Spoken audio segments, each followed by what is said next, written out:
کہ ہم نے تو سب محمد رسول اللہ صلی اللہ علیہ وسلم کے وسیلے سے پایا ہے، اور اے خدا تو گواہ ہے اس بات کا کہ اپنی طرف سے ہم نہ کچھ لائے، نہ ہمیں کوئی فضیلت حاصل ہوئی، اور جس نے حق یعنی خدا دکھایا ہے وہ محبوب ازلی یہی محمد مصطفیٰ صلی اللہ علیہ وسلم.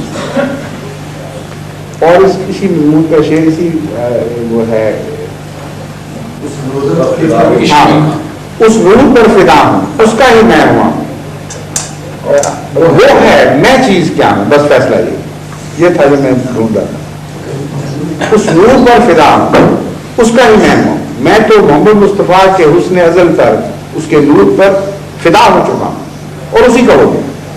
وہ ہے میں چیز کیا ہوں، بس فیصلہ وہ یہ میں ہے ہی کچھ نہیں، میرا وجود ہی اس کے اندر مٹ چکا ہے کام کو. یہ دعویٰ ہے جس کو نعوذ باللہ من ذالک گستاخی کا دعویٰ، برابر کی نبوت کا دعویٰ اور مقابلے کا دعویٰ بنا کر مسلمانوں کو اشتعال دلواتے ہیں مولوی، اور ان بیچاروں کو نہ اپنے دین کا پتہ نہ کسی اور کے دین کا پتہ. اصل بات تو یہ سنی کا اصل مطلب یہ ہے سنی سنا واقعہ یہی ہے. جو کہتے ہیں بولنے والے مجھے آتے ہیں ہم تو بس اتنے سنی ہیں کہ سنا ہوا ہے کچھ ہے بس، اور سنت والے سنی نہیں. تو اب ان کو کیا پتہ لگے گا کہ اصل دین ہے کیا، اسلام کیا ہے، ہم کیا کہتے ہیں، اپنا پتہ کوئی نہیں. ہم پر بھی انہوں نے کوئی بھی تحقیق نہیں کی، مولویوں سے سن لیتے مان لیتے ہیں. خاتم کا معنی جو اصل لفظ ہے قرآن کریم میں، اس کا معنی جماعت احمدیہ مختلف طریقے پر پرکھتی ہے، بتاتی ہے ان کو، اور یہ دعویٰ کرتی ہے کہ خاتم کے ہر معنی پر جو ثابت شدہ ہے ہم یقین رکھتے ہیں اور آپ نہیں رکھتے. یہ مقابلہ کر رہے ہیں ہم تو مولویوں سے، وہ ہماری بات آپ تک پہنچنے نہیں دیتے. پاکستان گورنمنٹ نے ساری کتابیں ضبط کر لی ہیں، حضرت مسیح علیہ السلام کی بھی، اور اس مضمون پر جو بھی کچھ لکھا جاتا ہے وہ ضبط کر لیتے ہیں. اگر ہماری بات بولی تھی، جھوٹی تھی، کھوکھلی تھی، تو حکومت کو تو اپنے خرچ پر ہماری باتیں لوگوں تک پہنچانی چاہیے تھی. وہ روکے کیوں ڈالیں، ڈرتے ہیں، پتہ ہے کہ یہ بات پہنچی تو لوگ مان جائیں گے. ہم یہ کہتے ہیں، میں تو ایک دفعہ ایک مولوی صاحب تشریف لائے میرے پاس، ایک دفعہ ایسا ہوا، مگر ایک بتاتا ہوں. ان سے میں نے کہا میں تو آپ سے صرف اس شرط میں، پرانی بات ہے، میں خلیفہ اس وقت نہیں تھا، ایک عام انسان تھا، عام طور بھی ہوں، مگر یہ خدا تعالیٰ نے یہ مجھے ذمہ داری نہیں دی تھی. میں نے ان سے کہا کہ آپ مجھ سے ختم نبوت تو بحث کرنے آئے ہیں، پہلے اصول طے کر لیں. کہتے کرو. میں نے کہا میں اس بات پر مناظرہ کروں گا کہ ختم نبوت پر میں کامل یقین رکھتا ہوں اور آپ نہیں رکھتے. وہ تو ہڑبڑا اٹھے کہ یہ الٹی بات، میں تو اس کو مجرم کرنے کے لیے آیا ہوں اور یہ مجھے کہہ رہا ہے کہ تم یقین مجرم کرنے کے لیے، مجھے کہتے تم نہیں یقین رکھتے. کہتا یہ کہتے ہاں تو کرو مناظرہ. میں نے کہا پہلے مجھے آپ بتائیں کہ وہ کون سا معنی ہے آپ کے نزدیک جس پر آپ سمجھتے ہیں کہ میں یقین نہیں رکھتا اور آپ رکھتے ہیں. کہتے نبیوں، سب نبیوں کو ختم کرنے والا. میں نے کہا پکے ہو جائیں اچھی طرح اس پہ، پکے پیری کہتے ہیں پنجابی میں، کئی پنجابی سے بات اس طرح ہوگی، کہہ پکے پیری بالکل پتا ہو. میں نے کہا آپ بتائیں کہ ختم کا کیا، کس طرح نبیوں کو ختم کیا؟ سب کو کیا؟ کہتے ہیں سب کو کیا. میں نے کہا حضرت عیسیٰ میں شامل تھے؟ تھوڑا سا ڈرے، کہتے ہاں تھے شامل. میں نے کہا ختم کس طرح کرتا ہے ایک آدمی دوسرے کو؟ یا جسمانی طور پر ختم کرتا ہے یا اس کا فیض ختم کرتا ہے. تیسرا تو کوئی معنی نہیں نا ختم. آپ کہتے ہیں کہ حضرت رسول کریم صلی اللہ علیہ وسلم سے پہلے جتنے نبی گزرے تھے وہ اپنی موت آپ مر گئے، اور حضرت رسول کریم صلی اللہ علیہ وسلم نے خود تو نہیں ختم کیا. ٹیسٹ کیس صرف ایک باقی، یعنی حضرت مسیح، وہ اتفاقاً زندہ رہ گئے، اور حضرت رسول کریم صلی اللہ علیہ وسلم ان کو ختم کرنے سے پہلے جسمانی معنوں میں آپ ختم ہو گئے. لیکن اتنا شیطانی عقیدہ ہے، اتنا ظالمانہ عقیدہ ہے کہ آپ کے ترجمے کی روح سے مسیح خاتم ہے، نہ کہ حضرت محمد مصطفیٰ صلی اللہ علیہ وسلم. میں نے کہا آپ اب یہ سوچئے کہ آپ پہلے پیدا ہوئے ہیں، مسیح بھی پہلے پیدا ہوئے. آپ کا ایک بیٹا آپ کے سامنے پیدا ہوتا ہے، فوت ہو جاتا ہے. اور آپ اس کے 40 سال بعد فوت ہوتے ہیں، تو آپ بعد میں فوت ہوئے ہیں یا وہ بعد میں فوت ہوا ہے؟ پہلے بھی آپ اور بعد میں بھی آپ. یہ ہے خاتمیت. آپ کا بیٹا بیچ میں جو آپ کے سامنے پیدا ہوا چند دن رہ کے مر گیا، وہ کہاں سے خاتم بن گیا؟ تو حضرت رسول کریم صلی اللہ علیہ وسلم کے متعلق آپ کا یہ گستاخانہ عقیدہ ہے کہ نام ان کا خاتم تھا لیکن تھے مسیح خاتم، کیونکہ ایک ہی مسیح، ایک وقت میں یہ دو نبی زندہ تھے. ایک ختم ہو گیا جسمانی معنی جو لے رہے ہیں، اور دوسرا ختم نہیں ہوا، کچھ بات جاری رہا، وہ بہت بعد میں جا کے ختم ہو گیا. تو خاتم وہ ہوا جس نے اپنی آنکھوں کے سامنے کسی کو بات باتیں دیکھ لیا، نہ کہ وہ جو پہلے مر گیا. دوسرا معنی ہے فیض کا، فیض بند کر دیا. میں نے کہا آپ بتائیے کہ جب امت محمدیہ صلی اللہ علیہ وسلم موت کے کنارے پہ پہنچ جائے گی، جانکنی کی حالت میں ہوگی، جب اس کے بچنے نہ بچنے کی باتیں ہو رہی ہوں گی، اس وقت کون آ کے بچائے گا اس کو؟ مسیح آسمان سے آئے گا اور بچائے گا کہ نہیں؟ کہتے ہاں. میں نے کہا فیض کیا ختم ہوا؟ اس نے تو فیض جاری کر دیا اپنا امت محمدیہ. محمد مصطفیٰ صلی اللہ علیہ وسلم کی امت اس کی زیر احسان آ گئی. اگر نہ وہ بچاتا تو امت ختم تھی. تو محسن اعظم کون ہوا، فیض رساں کون ہوا، اور کس نے فیض قبول کیا؟ جس کی امت کو بچانے والا باہر سے آیا، وہ تو ہمیشہ کے لیے اس کے زیر احسان آ گیا. اتنا ظلم، بجائے اس کے کہ فیض ختم کرتے، اس کے فیض کے نیچے آپ آگے نعوذ باللہ ملا. اب بتائیے آپ خاتم مانتے ہیں یا میں خاتم مانتا ہوں؟ کہتے نہیں اس کا تو ایک اور مطلب بھی ہے. وہ مطلب ذرا سنیں کیسا ہے. کہتے ہیں بعض دفعہ ایک ذلیل سے آدمی سے بھی فائدہ اٹھا لیتے ہیں لوگ، اس پر احسان کرتے ہیں. بادشاہ کسی سے خدمت قبول کر لیتے ہیں اور ان کا احسان ہوتا ہے. تو حضرت محمد مصطفیٰ صلی اللہ علیہ وسلم تو بادشاہ ہیں، مسیح سے خدمت قبول کر لی، اس پر احسان کرتے تھے.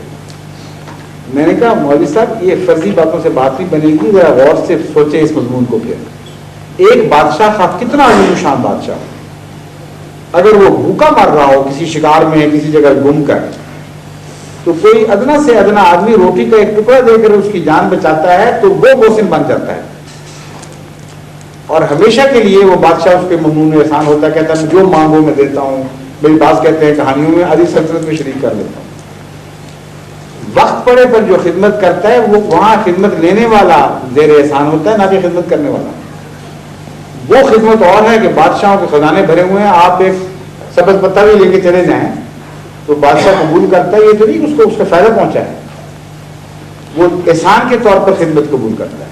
آپ یہ مضمون نہیں بیان کر رہے ہیں.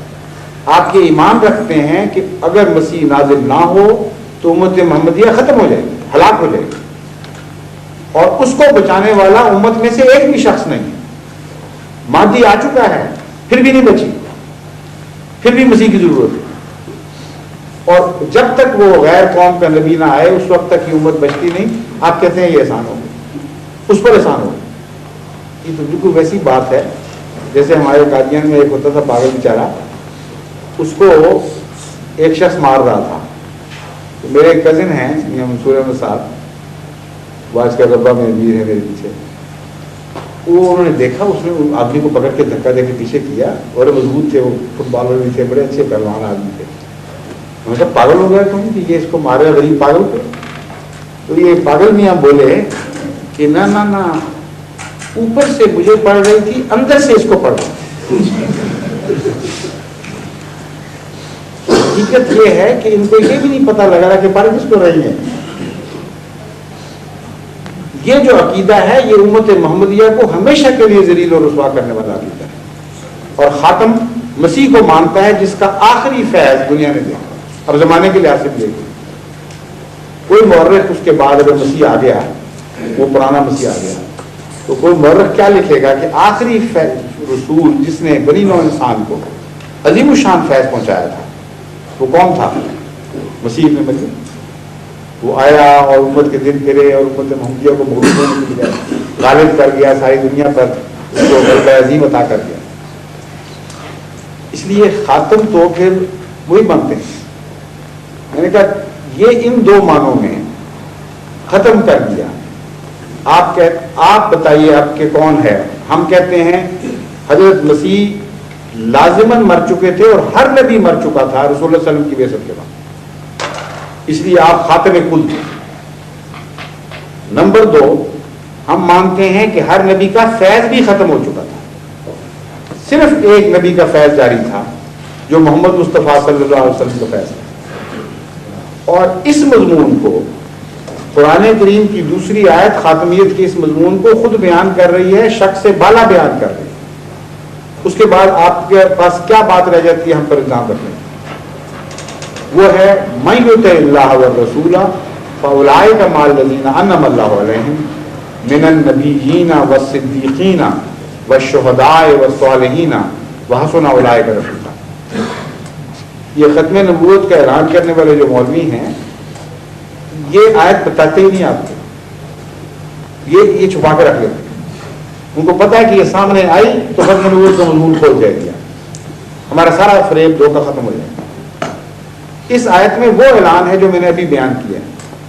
اس آیت کے مضمون سمجھنے سے پہلے ایک اور بات بھی سمجھ لیں، وہ بھی میں نے مولوی صاحب سے کی ہے اور ہمیشہ کرتا ہوں کہ خاتم تو اگر اسم فاعل کے طور پر لیں دوسروں کو ختم کرنے والا، تو خودکشی کرنے والا تو نہیں نا بنے گا. اس سے تمام نبیوں کو ختم کرنے والا اگر اپنے آپ کو بھی ختم کر لے تو پھر تو قصہ ہی ختم ہو گیا، پھر تو تعریف کی بات ہی نہ رہی. قاتل دوسرے کو مقتول بناتا ہے، ظالم دوسرے کو مظلوم بناتا ہے، مارنے والا دوسرے کو مارتا ہے. جو اپنے کو مارنے لگ جائے وہ تو پھر پاگل پن کا مضمون شروع ہو جاتا ہے، وہ تو اصل تعریف کا مضمون ہی نہیں رہتا. وہ آیت جو میں نے اب پڑھی ہے اس میں وہ جواب ہے. وہ آیت بیان فرماتی ہے من یطع اللہ والرسول، جو کوئی بھی اللہ کی اور اس رسول یعنی محمد مصطفیٰ کی اطاعت کرے گا. باقی سب نبیوں پر ایمان لانا فرض، لیکن اس آیت نے سب نبیوں کی اطاعت سے آزاد کر دیا. یہ بھی فرمایا من یطع الرسل، فرمایا جو کوئی بھی محمد مصطفیٰ صلی اللہ علیہ وسلم کی اطاعت اللہ کے بعد اس رسول کی اطاعت کرے گا، کیا ہوگا اس سے؟ اب آپ سوچئے کیا ہونا چاہیے؟ کوئی جرم کیا اس نے؟ سزا ملنی چاہیے؟ کیا جواب ہے؟ نہیں، انعام ملنا چاہیے. جو شخص بھی اللہ کی اطاعت کرے، محمد مصطفیٰ صلی اللہ علیہ وسلم کی اطاعت کرے، آگے انعاموں کا اور انوار کا دروازہ کھل جانا چاہیے. اس سے پہلے ایک اور سوال بھی اٹھا لیتا ہوں، اس پر بھی پہلے سادہ دل سے غور کر لیجیے، صاف دل سے. پہلے بھی تو لوگ نبیوں کی، اللہ کی اور نبیوں کی اطاعت کیا کرتے تھے، ان کو بھی انعام ملا کرتے تھے، سب کو ملتی. اب جب خدا کہہ رہا ہے کہ جو اللہ اور اس نبی کی اطاعت کرے گا، اس کے بعد کیا یہ اعلان ہوگا کہ اس کو پیروں سے کم انعام ملیں گے یا کم از کم اتنے ملیں گے؟ اگر کم انعام ملیں گے کہیں گے تو پتہ چلے گا کہ سب نبیوں سے کم تر نبی آیا نا اس کے زمانے. پہلے تمام نبیوں کی پیروی، خدا کی پیروی کے بعد ہر قسم کے انعامات کا وارث کر دیتی تھی، مگر قرآن یہ اعلان کر رہا ہے اس نبی کی پیروی سارے انعام نہیں دے گی، کچھ رکھ لے گی اور کچھ دے گی. تو کیا ثابت ہوگا؟ اعلیٰ نبی آیا یا نعوذ باللہ من ذالک کم تر نبی آیا؟ اب دیکھیے یہ آیت کا اعلان کرتی ہے، پھر مضمون کھل جائے. فرماتا ہے اللہ تعالیٰ من یطع اللہ والرسول فاولئک مع الذین انعم اللہ. اب صرف یہی لوگ ہوں گے جن کو جو انعام پانے والوں میں شمار کیے جائیں. دوسروں کا فیض بند اس کا جاری، اور انعام پانے والے گروہ میں اب صرف یہی لوگ شمار ہوں گے جو محمد مصطفیٰ صلی اللہ علیہ وسلم کی پیروی کریں گے. اب تشریح رہ جاتی ہے باقی کون سے انعام؟ سارے انعام یا چند انعام؟ پیروی سے ملنے والے انعام کیا ہیں؟ فرمایا من النبیین، نبیوں میں سے، والصدیقین اور صدیقوں میں سے، والشہداء اور شہیدوں میں سے، والصالحین اور صالحین میں سے، وحسن اولئک. یہ رفاقت ہے جو سب سے حسین رفاقت ہے. امت محمدیہ ایسے لوگوں میں شمار کی جائے جہاں نبوت کے انعام بھی مل رہے ہوں، صداقت کے بھی مل رہے ہوں، شہادت کے بھی مل رہے ہوں، ساری یہ ہے شان. یہ اعلان کیا ہے صاحب. اور علماء کہتے ہیں نہیں. ان سے پوچھیں تو وہ کہیں گے یہ اعلان ہے کہ من یطع اللہ والرسول، جو شخص بھی اللہ اور اس رسول کی اطاعت کرے گا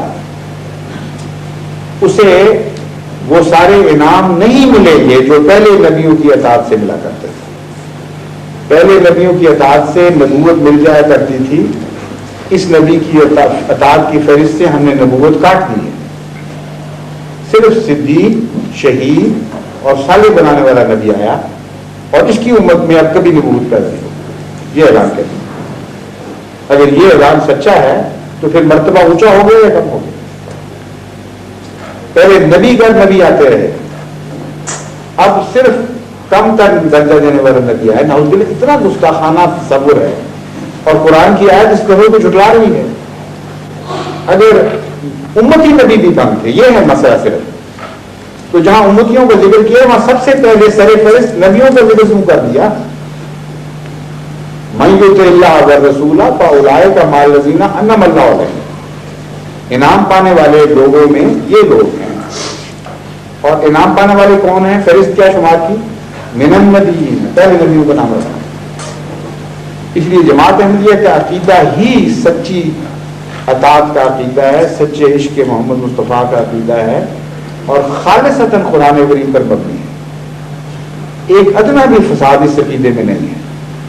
اور جو یہ بیان کرتے ہیں ان میں ذرا چھان بین کر کے آگے بڑھیں، آپ کو فساد نظر آ جائے گا، گستاخی نظر آ جائے گا.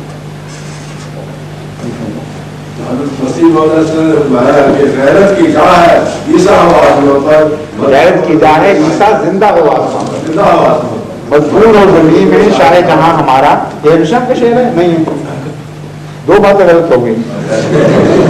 ایک تو شعر غلط پڑا دوسرے مسلم اسلام کا ہے ہی نہیں. اور دوستوں ساتھ سے پوچھیں ان کو بڑا اچھا لگتا ہے، وہ بات بار کرتے ہیں. اور وہ تو میں پہلے بیان بھی کر چکا تھا. اچھا میرا خیال ہے آپ نماز میں دیر ہو رہی ہے، 1:30 بج گیا ہے. تو جو دوست تشریف آئے ہیں بڑی خوشی ہوئی، بڑے حوصلے اور محبت سے آپ لوگوں نے باتیں سنی ہیں اختلاف کے باوجود. تو پھر بھی آئیں، جو سوال کرنا ہو بے تکلفی سے کریں. یہاں ہمارے ماحول میں کوئی مذہب کے نام پر غصہ نہیں. وہ گالی دے دے ہمیں تبھی بھی آپ مسکرا کے سنیں گے جواب انشاءاللہ. بالکل کوئی غلط رد عمل نہیں ہوگا. کھلے دروازے ہیں، جب چاہیں تشریف لائیں، جو چاہے سوال کریں. السلام علیکم.